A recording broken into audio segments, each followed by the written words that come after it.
이렇게 그리스도 안에서 만나게 된 게 참 놀라운 은혜입니다. 네. 예. 예. 제가 여기 이름을 다 적어 봤는데요. 지금 예. 어 이렇게 집단적으로 같이 이렇게 성경 공부를 한다는 것도 참 은혜입니다.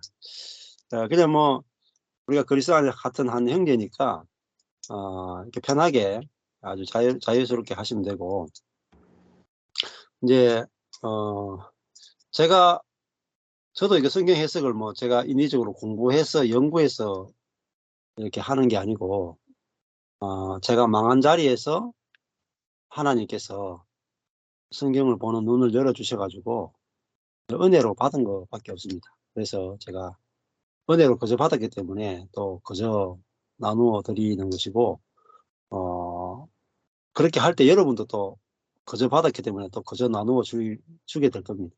예. 네. 이제 특히 이제 은혜의 복음이기 때문에 어 우리가 복음 저도 이제 여러분이 다 복음학교 출신이죠. 대부분 다. 예. 복음학교 나오면 '야, 내 이제 복음을 인제 안다.' 이렇게 생각이 들고, 그다음에 어떻게 하냐면은 이제 복음을 알았으니까 '복음대로 한번 살아보자.' 이렇게 아마 시작을 했을 거예요. 예. 근데 해 보면은 한 10년 해 보면 인제 탈진이 옵니다. 저도 그랬어요. 그래서 저도 복음을 안다고 생각하고 복음을 복음대로 살기 위해서 정말 열심히 그렇게 했는데, 어 근데 깊이 들어가 보니까 제가 복음을 정확하게 몰랐더라고요. 예. 그래서 진짜 하나님 중심의 복음, 하나님, 예수님, 성령님 중심의 복음, 또 은혜의 복음, 또 죽고 거듭나는 십자가의 복음을 이제 하나님께서 열어 주시니까 제가 알게 된 것이, 제가 복음과는 완전히 다르게 살았구나. 율법으로 살았구나가 비춰져서 제가 저를 뭐 바꾸거나 회개하고 싶었던 게 아니고 저절로 회개가 됐어요, 저절로. 예. 저도 인위적으로 회개도 많이 해 봤거든요. 복음학교에서 하는 뭐 이렇게 죄 고백하고 이런 거 저도 우리 교회에 막 무지막지하게 많이 해 봤어요. 근데 그런 회개와 다르게 성경이 말하는 진짜 회개, 예, 그게 인제 진짜 회개는 선한 것조차도 회개가 되는 거예요. 그러니까 내가 산 것 자체가 회개되는 거예요. 예. 그러면은 내가 산 것이 회개가 돼야 그리스도가 사는 삶으로 넘어가거든요. 예. 근데 그것을 억지로 하는 게 아니라 말씀에 의해서 빛비춤이 있으면 저절로 다 되어지게 됩니다. 예. 그래서 혹시 인제 성경을 해석하다가 여러분이 성경 지금까지 알고 있던 성경 해석과 부딪히는 것도 많을 거예요. 아. 그래서 지금 우리 거기 미국 팀들 성경 공부하는 거 그게 6 년째 하고 있어요, 6 년째. 6년 동안 그냥 6년 동안 한 게 아니에요. 수많은 질문들이 쏟아졌고, 그 질문들에 제가 답을 다 할 수 있는 한 다 해 드렸어요. 그리고 나서 그 대답에 대해서 인제 감사하게도 하나님이 설복해 하셔 가지고 지금까지 성경 공부가 이어졌고 하는데, 우리 미국 이번에 참여하신 그 선교사님 이렇게 요즘 이렇게 간증을 이렇게 들어보거든요. 들어보니까 하나님이 작업을 너무 많이 하셨더라고요. 그래 가지고 예. 예. 복음에 너무 많이 이제 굴복이 되셔 가지고 너무 이렇게 부드러워지시고, 또 이렇게 직접 복음이 경험되는 것들 볼 때 '참 아름답다.' 이런 생각을 들었습니다. 자, 그래서 우리 자아가 이제 꺾어지는 거죠. 자아가 꺾어지고 주님이 쓰기에 편한 그런 사람으로 우리가 새롭게 이제 빚어지는 것입니다. 자, 오늘 뭘 할까, 제가 이제 성경 가운데 뭘 할까 이렇게 생각을 하다가 찾아보니까 신약 성경 가운데 지금 하지 않은 것이 거의 없어요. 근데 보니까 제가 마가복음을 안 했는가 싶어서 보니까 마가복음을 했더라고요. 그래 가지고 안 한 게 딱 한 권 있어요, 그냥. 누가복음. 그래서 물론 어린이 성경 공부하고 있지만 어린이 성경 공부 때는 제대로 할 수가 없기 때문에 여러분들과 누가복음을 하면 좋겠다 이런 생각이 들었습니다. 미국 팀들은 원래 처음에 시작할 때 마태복음부터 시작했거든요. 그래서 자, 복음을 알기 위해서는 사실은 신약부터 먼저 하는 게 좋습니다. 신약 성경부터. 예, 구약은 이제 예표예요. 그리고 신약은 실상입니다. 구약에서 예표했던 것들이 신약이 오면 다 이루어져요. 그래서 우리가 신약 시대를 살고 있는데 신약 시대가 어떤 시대고 우리가 살고 있는 시대에 이루어진 복음이 얼마나 놀라운가 하는 것들을 이제 보려면 신약부터 먼저 우리가 탁 열려지는 게 중요합니다. 그래서 여러분들이 선교사로 다 헌신을 했고 또 그렇게 살기를 원하고 그렇게 하잖아요. 네. 근데 선교사에게서 제일 중요한 게 뭐냐? 복음이 준비돼야 돼. 뭐 하겠어요? 선교라는 것은 복음을 전하는 거잖아요. 근데 내가 복음이 준비 안 됐다. 아무리 열정이 있어도 전할 수가 없습니다. 전할 복음이 없거든요. 저는 그걸 몰랐어요, 제대로. 근데 제가 복음을 확실하게 알게 되니까 전하는 것은 너무 쉽고 전할 사람이 너무 많고 들으러 오는 사람들이 점점 많아져요. 네. 제가 복음을 몰랐다는 게. 여러분, 한 나라에 복음을 전하는데 얼마나 많은 사람에게 복음을 전하느냐가 중요한 게 아니고 제대로 된 복음을 전하는 게 중요해요. 잘못된 복음을 전하면 다시 시작해야 돼요. 다시. 예를 들면 유럽 같은 경우에 온전한 복음이 제대로 안 심겨지니까 다시 유럽이 기독교의 숫자가 너무나 작아지고 다시 선교해야 될 판입니다. 그게 이제 우리가 반면 교사로 삼아야 됩니다. 처음부터 제대로 된 복음을 온전한 복음부터 출발해야 열매가 확실하게 나고 그다음에 그 열매는요 시들지 않아요. 그래서 저도 빨리 할 생각이 없어요. 빨리. 저도 빨리 해봤자 의미가 없어요. 그래서 복음이 정확하게 한 명만 알아줘도 여러분 놀라운 일이 벌어져요. 바울 한 사람이 복음을 정확하게 탁 만나니까 자기 생애 동안에 아시아와 유럽이 다 복음이 전거돼요. 그러니까 바울은 정확한 복음이 있었기 때문에 그래요. 그러니까 여러분들이 복음을 전하고자 하는 열정이 중요하잖아요. 열정은 전혀 없어도 돼요. 여러분이 진짜 복음을 알면 성령의 열정이 나와서 여러분을 끌고 가버려요. 여러분은 가만히 있을 수 없어요. 성령이 여러분 끌고 가면 여러분은 감당할 수가 없어요. 여러분의 열정은 식을지 몰라도 성령의 열정은 식지 않거든요. 두 가지가 달라요. 제가 처음에 이제 은혜의 복음을 하나님이 다 하셨고 하나님이 다 행하신다. 이게 은혜의 복음이에요. 하나님이 다 하셨고 하나님이 다 행하신다. 우리의 열정이나 우리가 먼저 해야 되는 게 아니고 하나님 쪽에서 항상 먼저 하신다. 이게 은혜의 복음이에요. 하나님 쪽에서 먼저 하신다. 이게 은혜의 복음이에요. 네. 그리고 내 안에 예수 그리스도가 나는 죽고 예수가 사신다. 이게 십자가의 복음이에요. 십자가. 내 안에 예수가 사신다. 이게 십자가의 복음이에요. 근데 이 은혜의 복음 하나님께서 먼저 행하시고 내 안에 예수가 나를 통해 나타나시고 사신다. 이 은혜의 복음과 십자가의 복음을 탁 아는 순간에 게임 끝났구나 이렇게 알아요. 게임. 이 감당할 수 없는 복음이다. 왜? 하나님이 먼저 하시고 내 안에 내가 죽고 예수가 사니까 끝난 거 아니에요. 우리가 복음을 전하거나 교회로 모여 살거나 모든 걸 할 때 걸림돌이 뭡니까? 우리 자아잖아요. 자아. 네. 자아가 걸림돌이에요. 근데 자아라는 걸림돌이 딱 제거되고 나면은 하나님이 우리 안에서 해방이 되세요. 마음껏 일할 수 있어요. 그리고 밖에서 일하신 하나님께 내가 마음껏 끌려다닐 수 있어요. 속도가요? 빨라요. 속도가 엄청 빨라요. 제가 이 복음을 처음 딱 알고 나서 지금 딱 13년이 흘렀거든요. 제가 첫 번째 사역은 12년 동안 사역했어요. 12년 동안 사역할 때는 제가 막 전국을 쫓아다녔어요. 막 카자흐스탄도 갔다 오고 막 대만도 갔다 오고 막 뭐 필리핀도 몇 번 갔다 오고, 뭐 중국도 갔다 오고, 제가 막 미친 듯이 쫓아다녔어. 서울의 세미나는요, 매주 거기 갔다 와요. 전국의 교회 안 다녀본 데가 없고요. 건강한 교회라 하는 데 가서 세미나 안 가본 데가 없어요. 모든 선교단체, 뭐, 모든 교회, 뭐, 정말 성경적이다 하는 데는 다 다녀봤어요. 그래가지고 이제 청년들 한 130명 딱 만들고 교회를 하나님께서 딱 분립시키면서 쫄딱 망했어요. 이게 한 3교회 살리고 우리 교회 다 죽었어. 지금 3교회는 잘 살아있어. 우리 교회만 딱 죽었어. 근데요, 그때는 제가 열심히 다녔잖아요. 물론 열심히 했기 때문에 지금 3교회가 분립되어 있어요. 근데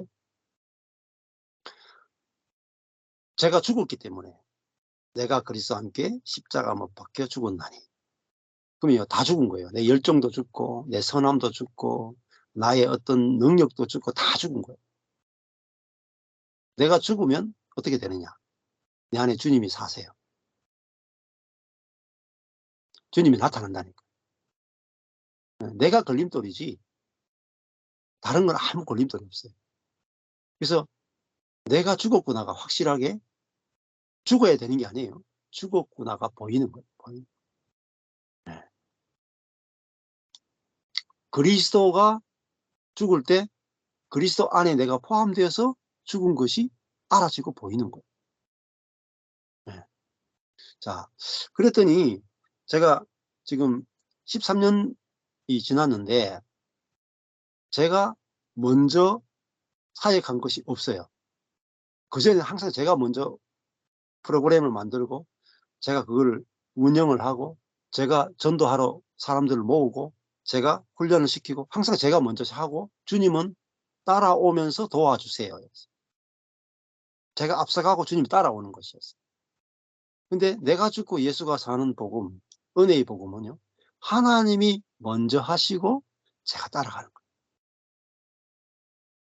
이게 진짜 사역이에요. 내 안에서도 주님이 먼저 마음을 주시고, 밖에서도 하나님이 먼저 환경을 움직이시고, 하나님께서 먼저 사람을 보냈습니다. 제가 여러분을 찾아간 지 없죠? 옛날 같았으면 제가 여러분을 찾아갔을 거예요. 이 복음 들고. 이 복음이 대단하니까 제가 전국을 쫓아다니면서 이 복음 들으라고 쫓아다녔을 거예요. 근데 제가 가만히 있었는데 여러분 찾아오셨죠? 이게 진짜 사역이에요. 여러분이 진짜 복음을 알게 되고 누리고 있고, 그러면 향기가 나요. 복음의 향기가. 그러면 하나님이 보내세요. 이제 죽은 영혼들을 산 사람에게 보내시는 거예요. 네. 그러니까 하나님이 일하시는 세계를 경험하게 되는 겁니다. 네. 네. 그래서 저번에 저희 교회 와보셔서 알겠지만, 저희 교회는 여전히 막 거의 다 숫자도 얼마 안 되고 거의 약해. 근데 하나님이 일하시면 우리 교회 안에서 시작할 수도 있고 밖에 시작할 수도 있어요. 그래서 약간 시리아의 안디옥 교회 비슷합니다. 시리아 안디옥 교회가 작은 교회인데, 작은 교회가 전 유럽과 아시아를 다 포함 시키잖아요. 그게 바울의 사역이에요.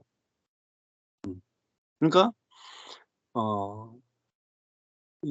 누가 쓰느냐예요. 내가 나를 쓰느냐, 주님이 나를 쓰느냐의 문제죠. 그래서 제가 13년 동안은 한 거의 절반은 제가 일을 할 수 없어가지고 한 6, 7년 낚싯대 들고 놀았어요. 아무것도 할 수가 없었어요. 왜? 찾아오는 이 없고 뭐 알아주는 이 없고 찾아주는 이 없고, 그냥 주님이 쉬게 하면 쉰다. 주님이 일하라 하면 한다. 나는 죽은 자이거든요. 그래서 있잖아요, 제가 쉴 때도 별로 조급함도 없고 그냥 나는 죽은 자니까 주님이 쓰고 싶을 대로 쓰세요 하고, 주님이 쉬게 하니까 쉬었어요. 아무것도 안 하고. 근데 차이가 뭐냐? 쉬어도 온전한 거예요. 왜? 주님이 쉬게 하니까. 이제 주체가 주님인 거예요. 주님이 일할 때는 일하는 게 온전한 거고, 주님이 쉬게 하면 쉬는 게 온전한 거예요. 그러니까 모든 템포를 주님께 맞추어 살게 된 거예요. 그게 내가 죽고 예수가 사는 삶이에요.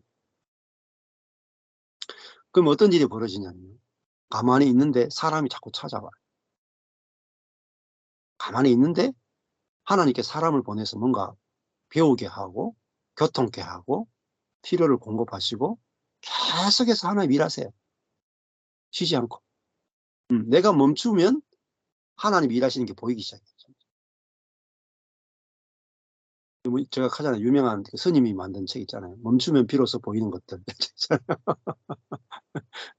내 자아가 딱 멈춰지니까 내가 주를 위해서 일하는 게 아니에요. 우리가 내가 주를 위해 사는 게 먼저가 아니에요. 주님이 먼저 일하세요. 그러려면 내가 멈추어서 주님이 일하시는 게 보여야 돼.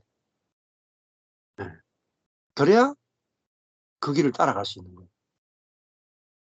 네. 그래서 또 그러고 주님은 역사하고 계시고 일하시는 분이십니다. 네. 그래서 저도 지금도 저에게 찾아오는 사람들만 복음을 전해요.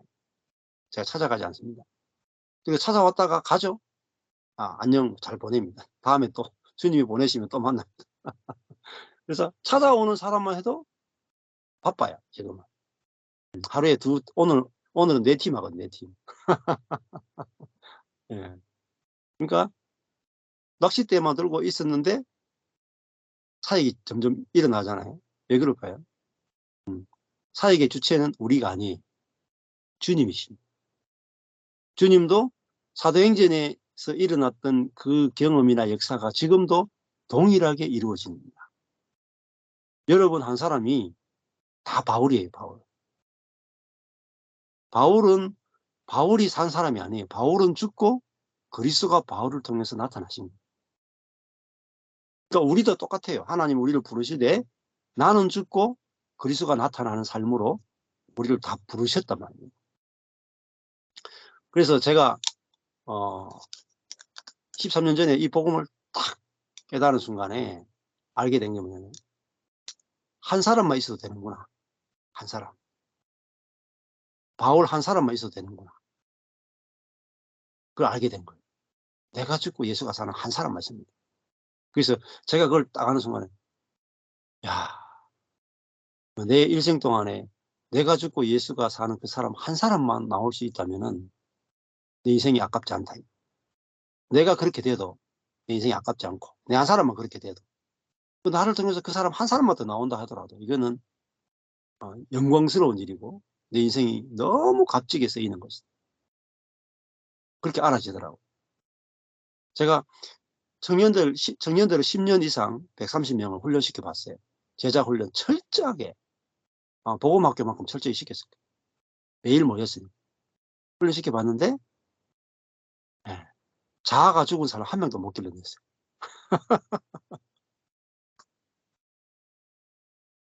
절망했죠, 절망. 근데 훈련으로 되는 게 아니고 말씀으로 되더라고요. 말씀이 정확하게 알아지니까 자아가 죽더라고요. 그리고 그리스도가 살더라니까. 그래서 내가 죽고 그리스도가 나타나면은 뭐 나라건 대륙이건 복음화 되는 건 쉬운 거 아니겠습니까? 예. 그리스도가 하고 싶은 만큼 일하실 수 있으니까. 나타나고 싶은 만큼 나타나시니까. 예. 그리스도의 생명을 마음껏 해방시키시고 성령의 열매가 마음껏 맺힐 수 있는 사람입니다. 그래서 제가 다 잃어버려도 괜찮더라고요. 제가 훈련시킨 형제들 다 잃어버려도 괜찮아. 딱 한 사람만 은혜의 복음과 십자가의 복음이 알아져서 하나님이 이끄시는 대로 갈 수 있는 그런 새로운 피조물이 한 사람만 나오면 된다. 그러니까요. 이건 제가 할 수 없는 일이니까 주님이 하셔야 되는 일이니까. 저도 내가 죽고 예수가 하셔야 되니까 느긋해지더라. 바쁘지 않아요. 본질이 딱 보이니까 본질이. 길이 딱 보이더라. 길이. 이게 사역이고 이게 그리스도의 삶이고 이게 전부구나. 길이 딱 보이는 거. 그 전에 제가 왜 절망했느냐면 형제들 속에서, 훈련시킨 형제들 속에서 자아가 나오니까, 자아가 나오는데 이거 처리할 방법이 없는 거예요. 길이 없는 거예요. 제자 훈련을 더 이상 어떻게 해야 될지 모르겠는 거예요. 예, 다들 자기 자아가 나와 자기 마음대로 하려고 하는 거예요. 그래서 절망했죠. 근데 복음을 딱 알게 나니까 길이 보이는 거예요. 이미 자아가 죽었다. 야, 이게 길이구나. 예, 복음이 길이구나. 길이 있으니까 아주 쉬운 거예요. 헤매지 않는 거예요. 정확하게 십자가의 길로, 은혜의 길로 딱 가니까 늦게 가는 것 같아도 굉장히 빨라요. 늦게 가는 것 같아요. 오늘 여러분이 오신 게 증거예요. 이 하나님 하시는 방식이에요. 자, 제가 13년 동안 여러분 같은 제자를 만들기 위해서 올인했던 사람이에요. 근데 만들다가 실패했죠. 제가 열심히 막 돈 들이고 시간 들이고 막 전국을 쫓아다니고 온갖 프로그램을 다 가져와서 다 했어요. 성령사역, 제자훈련, 상담, 1대1 큐티, PBS, 기질훈련, 부부 가정생활 성경공부, 셀교회, G12 교회 다 해봤어요. 근데 하나님의 사역은요, 내가 열심히 하는 게 아니에요. 하나님이 준비해 놓은 것을 거저 받는 거예요. 굉장히 쉽죠. 자, 여러분이 다 준비되어 있잖아요. 여러분은 선교사로서 그동안에 훈련을, 여러 가지 훈련도 받고 마음도 다 훈련받아가 지금 그리스도를 위해서 죽겠다고 선교사까지 하면서 훈련이 다 돼가 준비가 딱 돼 있죠. 준비가 다 되는 상태에 저한테 왔죠. 이게 사역이에요. 여러분이 복음을 깨달으면은 이런 일들이 동일하게 일어날 거예요. 여러분이 가는 곳에 있잖아요. 하나님이 훈련시켜가지고 다 준비된 영혼이 딱 만나요. 여러분을 훈련시키는 게 아니에요. 얼마나 쉽습니까? 준비된 영혼. 그러니까 익은 곡식을 만난다. 남마되면 탁 추수할 수 있는. 이게 뭐냐면은 은혜의 복음이에요. 은혜의 복음. 하나님이 다 하셨고 다 하시고 계시고 하나님이 거기에 우리가 참여만 시킨다. 참여만 시킨다. 하나님의 그 은혜에 참여만 시키는 거예요. 너무너무 놀라운 사역이죠. 하나님이 다 준비된 걸 하게 하시잖아요. 네. 제가 여러분 같은 헌신된 형제 자매들을 얻으려고 그러면은 10년 해도 못 얻어요. 어떻게 얻겠습니까? 불가능해요. 네. 자, 예수님이 하신 사역도 마찬가지예요. 예수님이 수가성에 있는 우물가 여인을 만났을 때 예수님이 제자들에게 하시는 말씀이 들판을 보라 휘어져 추수하게 되었다. 그러니까 예수님의 눈으로 보니까 추수할 곡식이 너무나 많은데 이미 다 익어 있는 거예요. 예수님의 눈에는 익은 곡식이 보였단 말이에요. 근데 우리 눈에는 익은 곡식이 보이는 게 아니고 아직 그냥 자꾸 싹만 날까 말까 하는 사람들만 자꾸 사역이 안 돼요. 익은 곡식이 보여야 된단 말이에요. 익은 곡식. 예수님은 제자들에게 이렇게 말했어요. 구원받을 영혼을 보내달라고 기도하라 그랬습니까? 구원받을 불신자들이 몰려오도록 기도하라 그랬습니까? 아니죠. 익은 곡식을 추수할 일꾼을 보내달라고 기도하라. 왜? 익은 곡식이 너무나 많기 때문에. 관점이 다르죠. 관점. 여러분은 불신자에게 복음을 전해서 예수 믿게 하기 위해서 내가 막 선교하러 간다, 전도하러 간다, 이렇게 개념을 잡으시면 안 돼요. 하나님이 여러분을 통해서 구원받고 그리스도인이 될 사람들이 다 준비되어 있기 때문에 여러분을 부르시는 거예요. 이미 다 곡식이 준비되어 있기 때문에 일꾼을 부르죠. 그죠? 곡식이 준비 안 되는데 일꾼 불러가지고는 일을 못 해요. 지금 우리 여기 시골이잖아요. 근데 여기 요번에 지나가니까 저기 노란 차가 어린이집 차가 있는데 그 어린이들 싣고 온 게 아니고 동네 아주머니들 싣고 왔더라고요. 아주머니들 쭉 나가지고 옆에 이렇게 양배추를 다 이렇게 수확을 해. 근데 양배추가 익지도 않았는데 동네 아줌마 불러가지고 그거 하라 그러면은 돈만 날릴 거 아니겠습니까? 하나님이 나를 부르실 때는 있잖아요. 나를 부르실 때는 익은 곡식이 준비되어 있으니까 나를 부르시는 거예요. 그러니까 우리는 노란 차를 타고 가서 익은 곡식만 추수하면 돼. 쉽죠? 근데 뭐 양배추 이제 싹만 낳는 거 가지고 이게 추수하라 하면 얼마나 오랫동안 이거 막 물도 줘야 되고 막 김도 매야 되고 벌레도 잡아야 되고 이거 힘들어 뭐합니다. 힘들어가지고 1년을 기다려야 돼. 1년을 몇 달을 기다려야 돼.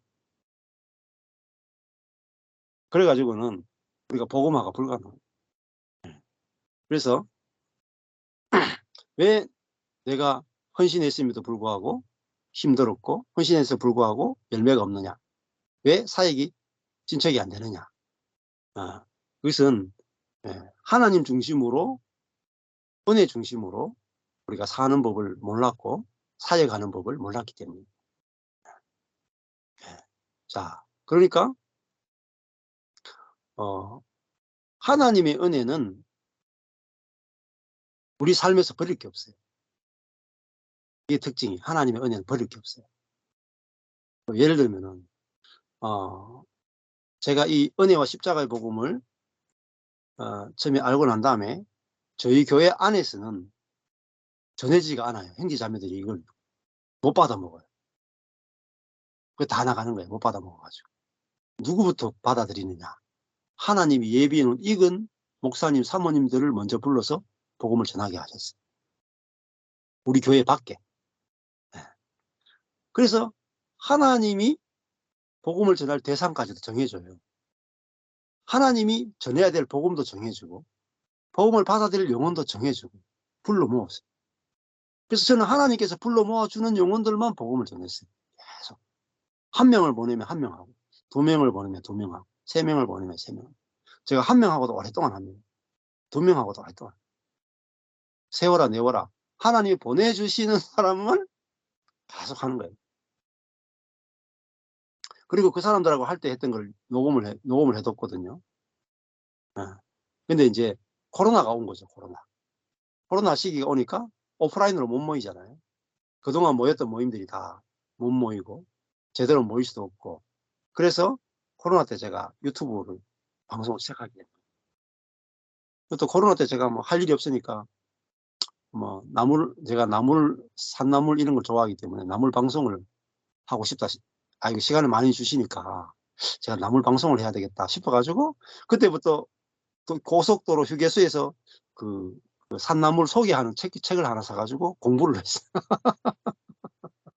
그래가지고 제가 산나물에 대해서 하나하나 영상을 찍고 그걸 산나물 교과서를 만들어서 제가 만든 채널이 내추럴 푸드라는 채널이에요. 유튜브 채널. 이제 구독자가 18,000명입니다.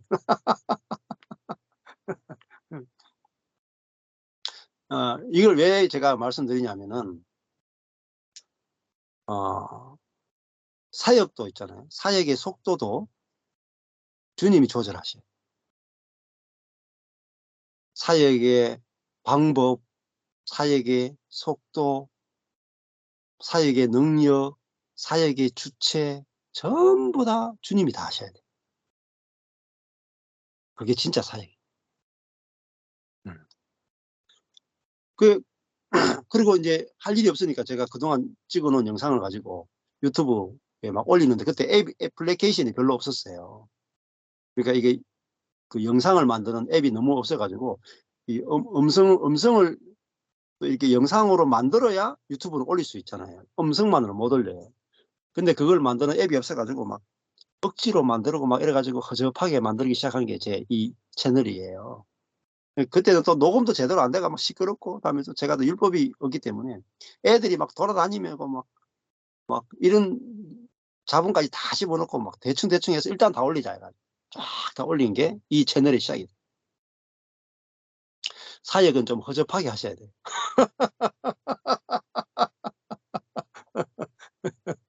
여러분 세련되게 하시려고 그러면 안 돼. 예? 여러분 세련된 거는요 다 자아예요, 자아. 뭐 세련되면 잘 될 것 같죠. 제가 온누리교회 참 많이 다녔거든요. 온누리교회 하영경 목사님이 잘 나가실 때, 야, 그 교회는 연예인들이 다니는 교회잖아요. 야, 정말 한세련해요, 한세련. 야, 그때 20년, 25년 전에 교회 안에 카페가 있었다니까요. 눈이, 교회 안에 카페? 온누리부터 시작한 거예요. 전국 교회 카페가. 제가 그래도 하여튼 얼리 어답터라 가지고 제가 이 대구 촌에 있으면서 대구가 모든 데 다 후져요. 이 유행이 한 10년 후 돼가 돼요. 저희 교회 이름을 바로 그 교회라고 지었잖아요. 전부 다 촌스럽다고. 우리 대구에서. 최신 유행인데 이 사람들이 최신 유행을 모르고 촌스럽다고. 그리고 그러고 나서 이제 한 15년, 20년 지나고 나니까 전부 다 이름을 다 바꿨더라고요. 우리처럼. 너무 빨라도 안 돼.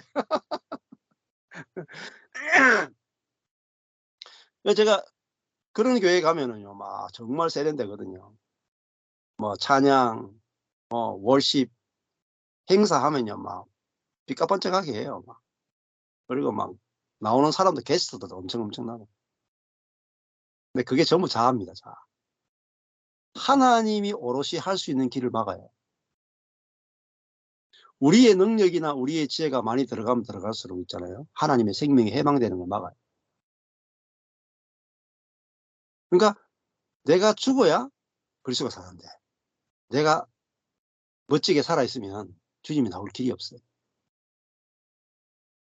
이 복음을 탁 알고 나니까 나만큼 대충 해야 되나. 영상도 대충 지금도 제 뭐 유튜브 보면 영상이 뭐 그렇게 퀄리티가 높은 게 아니잖아요. 예. 아주 허접하기도 하고 대충 올리기도 하고 막 이렇게 던져놓고 귀 있는 자는 성령이 교회에 하시는 말씀 들을지어다 저는 던져놓는 거죠. 예. 어차피 세련 안 돼도 이건 성령에 의해서 결정되는 문제지 자아로 결정되는 문제가 전혀 아니에요. 어린애들 막 소리 지르고 막 떠들고 막 이런 해도 있잖아요. 가난한 사람은 다 먹게 돼 있어요. 가난한 사람. 자, 그러면서요. 제가 그 주님이 앞서가고 제가 따라가는 삶을 살고 사라지고 주님이 먼저 행하고 제가 따라가는 사역을 해보니까 너무 재밌어요. 너무 신기하고요. 막 이 상상할 수 없는 일들이 벌어져요. 정말. 그러니까 너무 드라마틱하고 다이나믹해요. 여러분들이 갑자기 저희 교회 오는 것도 얼마나 드라마틱하고 다이나믹하고 여러분들이 이렇게 한꺼번에 성경 가르쳐달라. 이거 얼마나 걱정인 거예요. 저와 여러분이 만난 지 얼마나 됐나. 아무 상관도 없는 사람이. 저도 이 시간에 앉아가지고 제 시간을 내가지고 이렇게 해가지고 여러분을 가르칠 이유가 없어요. 돈을 받나. 안 그래? 어. 근데 왜 하겠어요? 하나님이 우리를 연결시켰으니까. 이유는 딱 그것밖에 없어요. 하나님이 제게 보냈으니까 여러분 하나님 보내신 손님이고 형제라. 그래서 하는 거예요. 만약에 제가 주도적으로 사역한다 하면 제가 여러분을 안 받을 거예요. 안 그렇겠어요? 아니 내 사역하기 바쁜데 내가 왜 남의 교회 성도를 왜 내가 교육을 시켜요? 내 교회에 바쁜데. 우리 성도들 이해를 못했다니까요. 아니 뭐 우리를 돌봐야 되지 목사님이 우리 교회 담임 목사인데 왜 밖에 저렇게 하시냐고 그 오해도 받았다니까요. 제가 그랬어요. 네 교회 내 교회가 어딨냐. 정말로 진짜로 네 교회 내 교회가 어딨냐. 그러고 여러분들이 정말 내한테 말씀을 듣기를 원하면 여러분이 일주일 내도록 말씀을 듣기 원한다. 그럼 나는 다 외부 사역 다 그만둘 거다.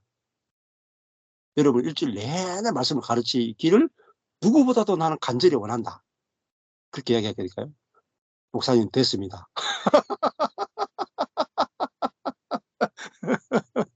밖으로 사양하시죠. 그래서 허락 받고 하는 거예요.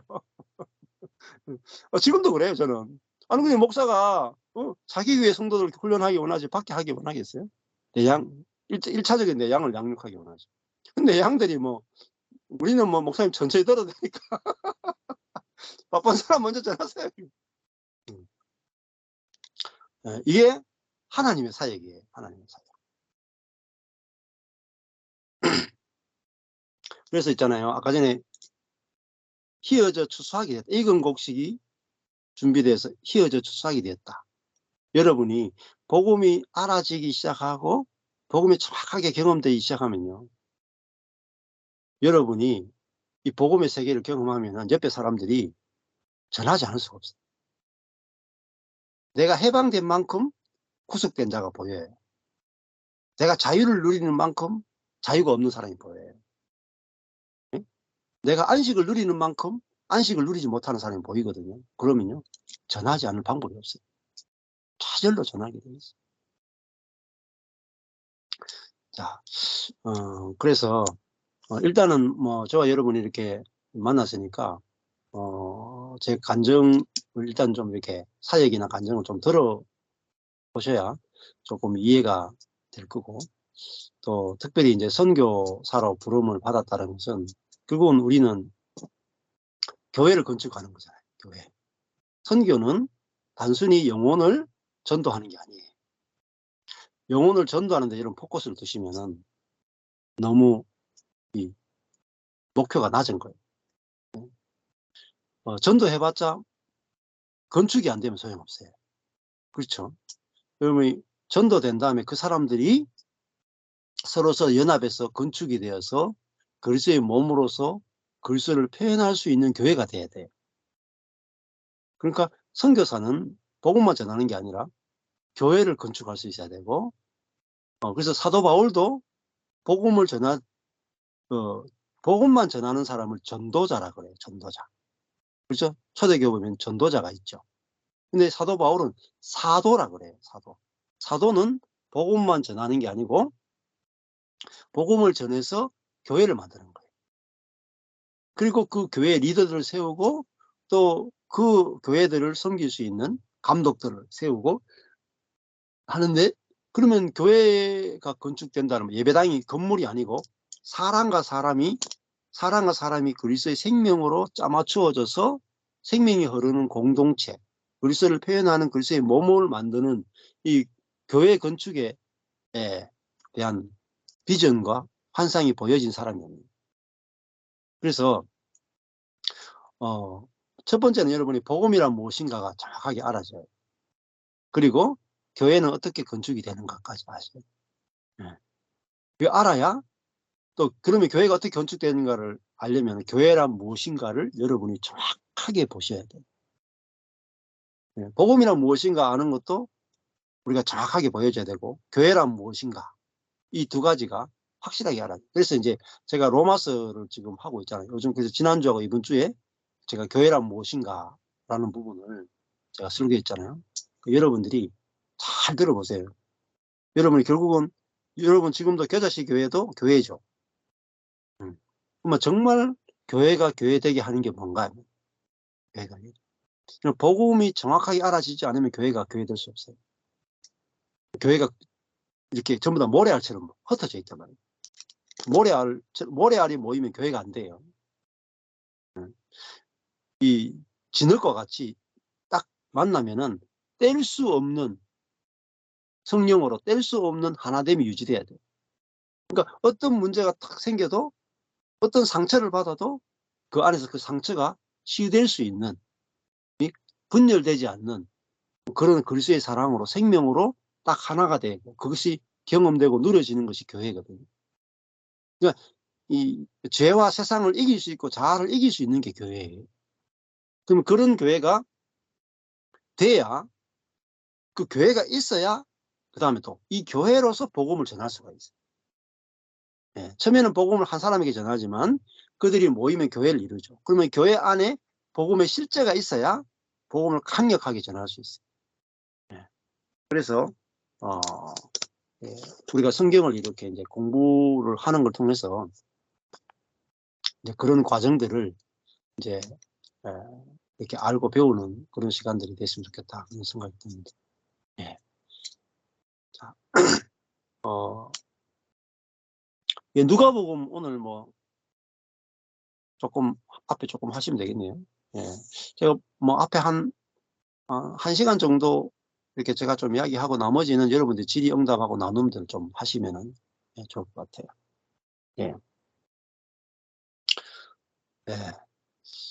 성경을 이제 보는데 뭐 여러분도 뭐 선교사이기도 하고 또 그렇기 때문에 기본적으로 성경은 많이 보실 겁니다. 많이 보시는데 결국은 아까 전에 내가 복음이 먼저 정확하게 이제 알아져야 된다 이렇게 말씀드렸는데, 그러면 이제 성경을 어떻게 보는가 하는 것들이 이제 알아져야 되고, 그 다음에 성경을 여러분들이 가르칠 수 있어야 돼요. 그러니까 내가 그냥 복음만 전하면 안 돼요. 복음을 전하는 거를 넘어서서 여러분이 성경을 가르칠 수 있어요. 그래야 교회가 건축이 돼요. 근데 성경을 가르치는데 여러분 속에서 성경이 해방이 돼야 돼요. 흘러나와야 돼요. 준비하는데 많은 시간을 들이지만, 준비하는데 많은 시간이 들인다. 다 자아가 하는 거예요. 네. 그러니까 성경이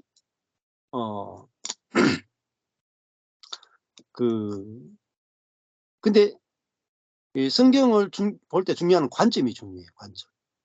성경을 어떤 관점에서 보느냐, 성경을 어떻게 묵상하느냐, 어떻게 해석하느냐, 이런 부분들이 여러분이 정확하게 알아시면 그 다음부터 여러분들이 성경 공부를 인도할 수가 있어요. 그리고 그 성경 공부 인도할 때 그 성경 공부 안에 말씀이 풍성하게 해방될 수 있어요. 예를 들면은 신천지 아시죠? 신천지도 그렇고 하나님의 교회 이단들이잖아요. 근데 그들이 하는 게 뭡니까? 전부 다 성경 공부예요. 보세요. 아주 단순한 성경 공부하는데 10만 명이 모여요. 그러니까 성경 공부가 지금은 안 된다고 생각하잖아요. 아니에요. 어떤 시대든지 성경 공부가 통해요. 그러니까 성경을 제대로 못 가르치니까 안 통하는 거죠. 그래서 지금도 우리 주변에 한 명 1대1로 성경 공부할 수도 있고 1대2로 할 수도 있고 1대3으로 할 수도 있고 성경을 알고 싶어하는 사람이 엄청나게 많고요. 또 어떤 문제가 있으면, 예를 들면 염려의 문제가 있다. 그러면 염려의 문제에 대해서 성경이 뭐라고 말하는지 아세요? 하고 성경을 가르치면 돼요. 염려에 대해서 성경이 어떻게 하는가. 관계 때문에 너무 힘들다. 관계에 대해서 성경은 뭐라고 말씀하는지 아세요? 하고 정확하게 복음을 가르쳐주면 그 사람이 복음에 대해 눈이 열려요. 그 복음을 전할 수 있는 방법은 무지무진장하게 많아요. 내가 복음을 모르니까 활용을 못하는 거죠. 저도 이것 때문에 고민을 많이 했었어요. 근데 지금은 복음을 아니까 어떤 상황이든지 다 복음을 전할 수 있어요. 자, 그래서 여러분들은 이제 거의 다 선교사고 권사님이고 또 선교하기 원하는 그런 분들이기 때문에 포커스를 여러분들 성경을 여러분 스스로 먹는 사람이 되기도 하고 가르칠 수 있는 부분까지 제가 도와드릴 수 있는 부분도 도와드릴 거예요. 그래서 설교도 여러분이 한 사람 한 사람이 설교도 다 자유롭게 설교할 수 있어요. 그러니까 예를 들면 저 같은 경우는 지금 이 기아점 성경 가지고 있는데 예를 들면은 그 준비가 전혀 없어도 1년 동안 이야기해도 할 수가 있어요. 1년이건 2년이건. 준비가 필요 없어요. 그렇게 될 수가 있고, 누구나 그렇게 될 수가 있어요. 근데 목사님들 있잖아요. 목사님들 40년, 40년, 30년, 40년 목회도요. 준비 없이 설교하기 힘들어요. 그리고 한 2~3시간 하루 정도 세미나 인도하고 나면 지쳐요. 일주일 동안 세미나 인도할 사람도 굉장히 적어요.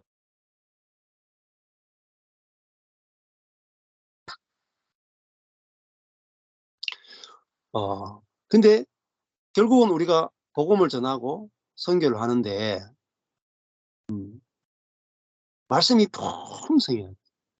마치 엄마가 젖이 풍성해야 아기를 잘 길러낼 수 있는 것 같거든요. 예. 자, 그래서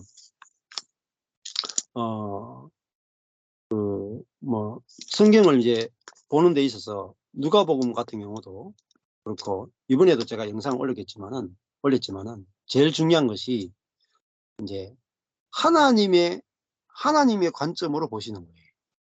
예. 그래서 이 성경에서 제일 중요한 게 있잖아요. 이 성경을 만드신, 제가 보는 성경을 만드신 목사님이 제일 첫 번째 성경이 프리즘이라는 성경이에요. 두 번째 성경이 문맥 성경이고, 세 번째가 키아즘, 프리즘, 문맥, 키아즘 성경이에요. 이게 무슨 말이냐면, 첫 번째가 프리즘이라는 말은 성경 단어에다가 색깔을 입힌 거예요. 그 누가 말하는 거냐?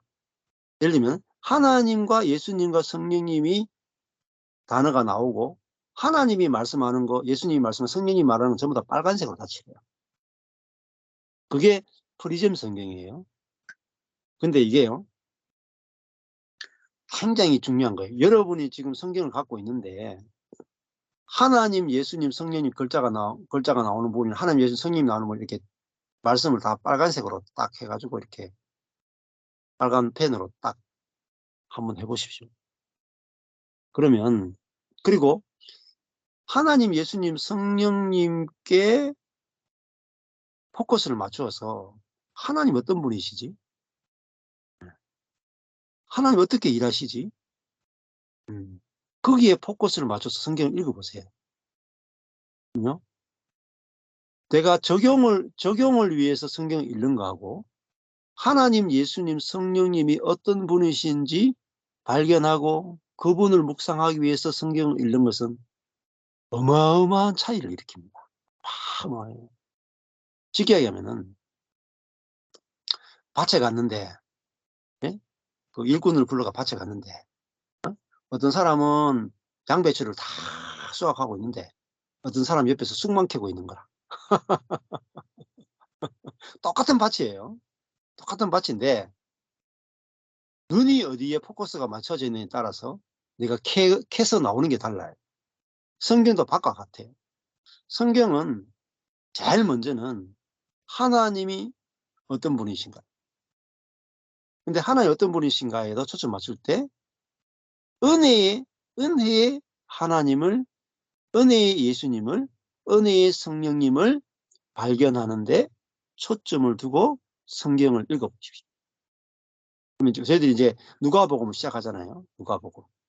여러분들이 주중에 제가 숙제를 드릴게요. 안 하셔도 괜찮아요. 의무감으로 너무 힘들게 하지 마십시오. 즐거운 만큼 하시면 됩니다. 성령에 이끌려가지고. 못했다고 해서 죄책감 느끼거나 이러지 마십시오. 또 너무 많이 했다고 자랑할 것도 없고, 못했다고 열등감 느낄 필요가 없어요. 자, 누가복음을 처음부터 끝까지 1장부터 몇 장까지 있습니까? 이제 누가복음이 24장까지 있죠. 1장부터 24장까지를 어떻게 보느냐? 처음부터 끝까지 그냥 쫙 읽으십시오.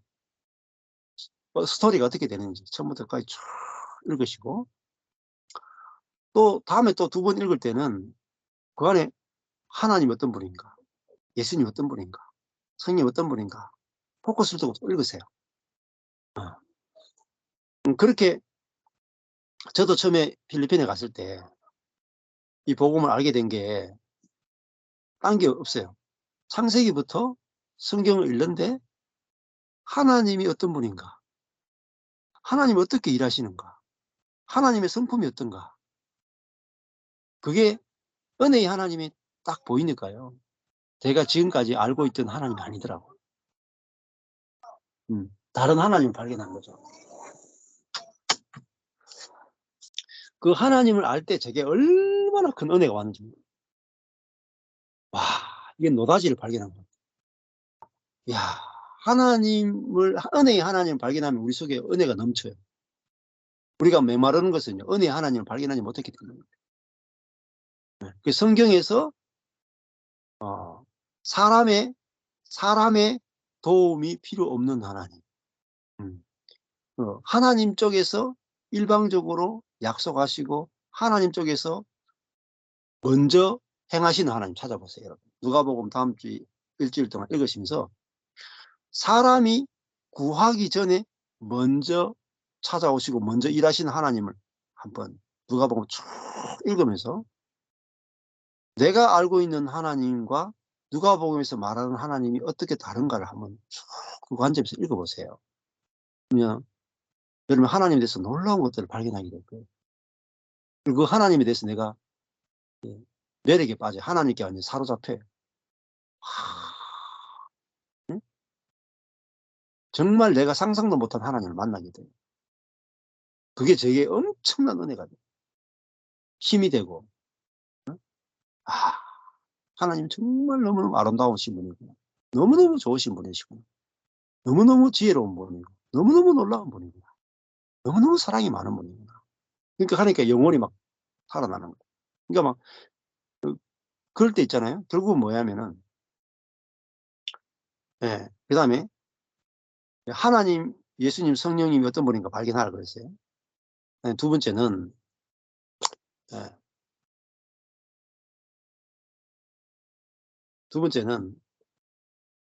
하나님의 아까 전에 은혜의 하나님 그랬잖아요. 은혜의 하나님.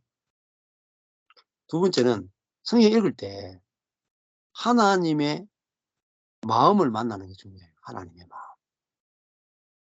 누가복음 읽을 때도 누가가 성경을 쓰는데 결국은 성경 안에서 하나님의 마음이 뭔가, 하나님의 마음. 그래서 하나님의 마음을 알아가는 성경 공부가 되면은 잘 좋아요. 하나님의 마음. 그래서 성경은 연애 편지다. 제가 이렇게 요즘 자주 말씀드리는데 이 연애 편지를 읽는 목적은 뭐겠습니까? 여러분이 여기 우리 신혼인 부부 우리 선교사님 저번에 와서 인사했는데 아마 연애 편지를 아마 주고 받았겠죠? 요즘은 편지 안 주고 카톡을 주고 받았겠죠? 카톡이 올 때 제일 뭘 관심을 둬요? 카톡이 올 때 제일 중요한 거는 이 인간의 마음이 뭐냐? 이 인간이 내게 대해서 무슨 마음을 품고 있느냐? 그게 제일 핵심이잖아요. 그죠? 우리가 누가복음 읽을 때 하나님이 내게 대해서 어떤 마음을 갖고 계신가?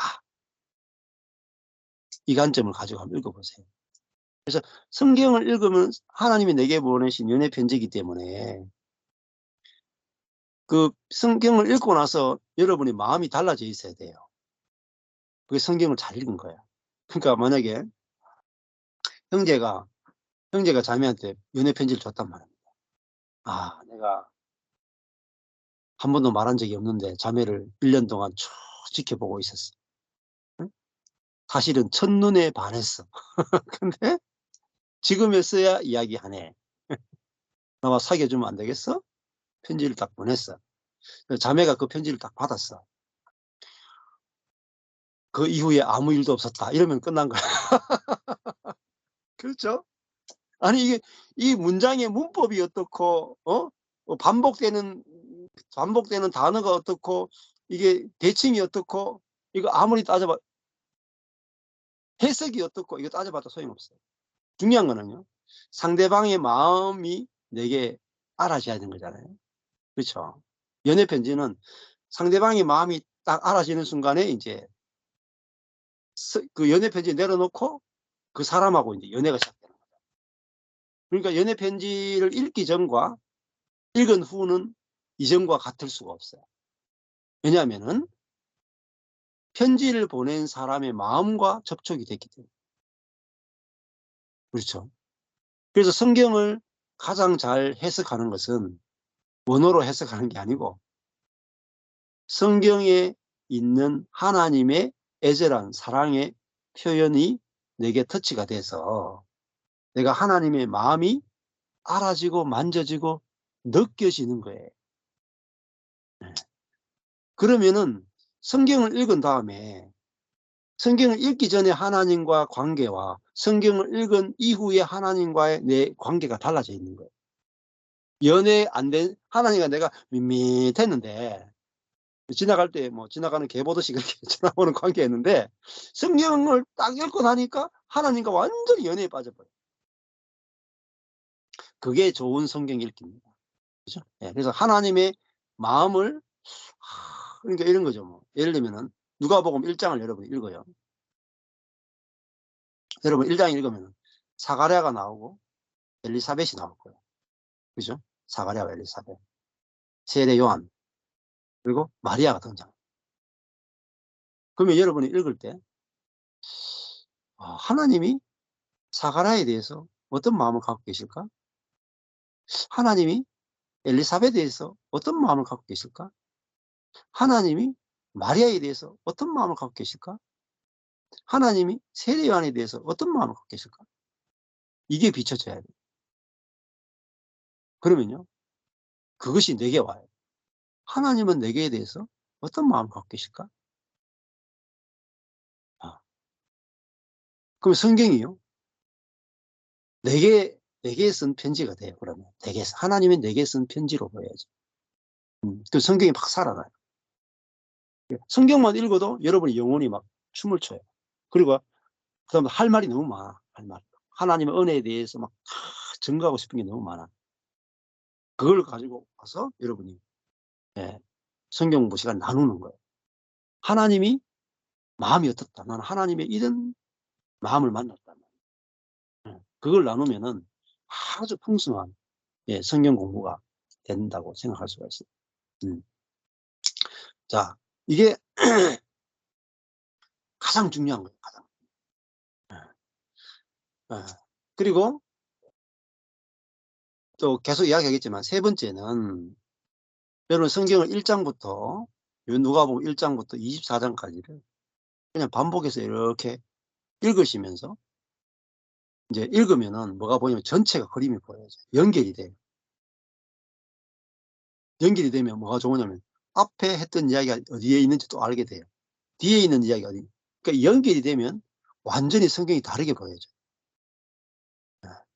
그래서 누가복음 한 권이 전체가 복음으로 열려지고 보여지고 하나님의 관점에서 하나님의 마음을 만지는 성경 공부 한 권만 제대로 딱 되잖아요. 그럼 다른 성경으로 다 번져가요. 그래서 여러분이 스스로 성경 안에서 하나님, 예수님, 성령님을 만나고 마음을 만나고 복음이 알아지고 경험되어지고 누려지는 만큼 다른 사람에게 이걸 전할 수가 있고 가르칠 수가 있고 도와줄 수가 있어요. 그러니까 내 자신이 말씀 안에서 양육되어지고 내 자신이 말씀 안에서 누려지는 만큼만 다른 사람 도와줄 수 있어요. 그러니까 내 자신이 누리는 것만큼 중요한 게 없어요. 내가 안식을 누리는 만큼 다른 사람에게 소개할 수 있기 때문에 그래서 먼저는 내 자신과 주님과의 관계가 성경 안에서 밝게 보여지는 것들이 가장 중요한 출발이라 볼 수 있겠죠. 그렇게 했으면 좋겠고 오늘은 성경을 어떻게 보는지 그 전체적인 부분만 일단 제가 좀 소개를 했었어요. 그래서 여러분 일주일이 있고 여러분들이 뭐 우리 김영관 선교사님이 우리는 준비되어 있으니까 얼마든지 훈련시켜 주십시오 이렇게. 그러니까 숙제를 제가 내는 게 아니고 여러분이 내달라고 해서 제가 내드리는 겁니다. 오해하지 마십시오. 예. 저는 숙제를 잘 안 내요. 근데 성사님이 숙제를 꼭 안 내면 안 된다고 내주시 달라 그래 가지고. 예. 예. 그래서 여러분 헌신되어 있으니까, 그죠? 헌신되어 있으니까 먼저 말씀 안에서 노다지를 캐는 게 제일 중요해요. 말씀 안에서 노다지가 캐지면 여러분이 먹일 수 있는, 여러분 스스로 먹고 너무 배가 부르고 많은 사람들을, 뭐 다른 사역의 도구가 필요 없어요. 딱 하나, 말씀 하나만으로 여러분이, 여러분도 그렇고 만나는 영혼도 그렇고 교회도 풍성해질 수가 있어요. 예. 자, 오늘은 여기까지 제가 강의하는 걸 마치고 나눔을 좀 하겠습니다.